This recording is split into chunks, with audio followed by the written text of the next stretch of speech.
नमस्कार मित्रांनो, मी राजा केतकर तुमचं 7 राउंड्स इन्फोटेनमेंट मध्ये स्वागत करतो. निरोगी जीवनासाठी या 10 गोष्टी लक्षात ठेवा. काही लोकांना सकाळी 9-10 वाजेपर्यंत झोपून राहण्याची सवय असते, पण ते चांगलं नाहीये.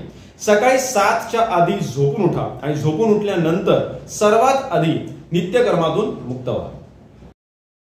शरीराला ताजातवाना करण्यासाठी आंघोळ करा.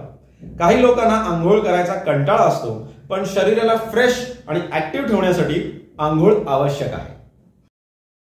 सकाळी किंवा संध्याकाळी एक्सरसाइज करा, मेडिटेशन करा, योग करा किंवा प्राणायाम करा.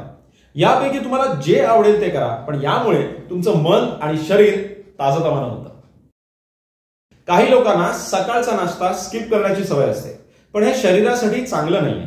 सकाळी 8च्या आसपास नाश्ता करा आणि तोही पौष्टिक. जेवणाआधी आणि जेवणानंतर हात धुवायला विसरू नका.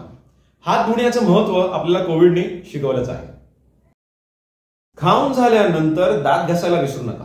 तुम्ही जर घराबाहेर असाल तर दरवेळेस ब्रश करणं शक्य असेलच असं नाही. म्हणजे ऑफिसमध्ये किंवा कॉलेजमध्ये किंवा तुमच्या व्यवसायाच्या ठिकाणी तुम्ही दात नाही घासू शकणार, पण अशा वेळेस निदान चूळ तरी भरा. यामुळे काय होईल की तुमच्या दातात अडकलेले अन्नकण निघून जातील. शांतपणे आणि आस्वाद घेत जेवा. जेवताना खूप गप्पा मारू नका आणि मोबाईल किंवा टीव्हीवर व्हिडिओज बघायचा अवॉइड करा. जेवण झाल्यानंतर शतपावली करा. यामुळे तुमचं डायजेशन सुधारेल. आणि तुमचा जर सेडेंटरी जॉब असेल, म्हणजे तुम्ही तासनतास बसून काम करत असाल, तर ही गोष्ट तुमच्यासाठी खूप गरजेची आहे. शरीरातून विषारी घटकांना बाहेर टाकून देण्यासाठी आठवड्यातून 1 दिवस तरी उपवास करा. मला तरी असं वाटतं की प्रत्येकाने ही गोष्ट फॉलो करावी. ह्या हेतूनेच उपवास करण्याला धार्मिक अँगल दिला असावा.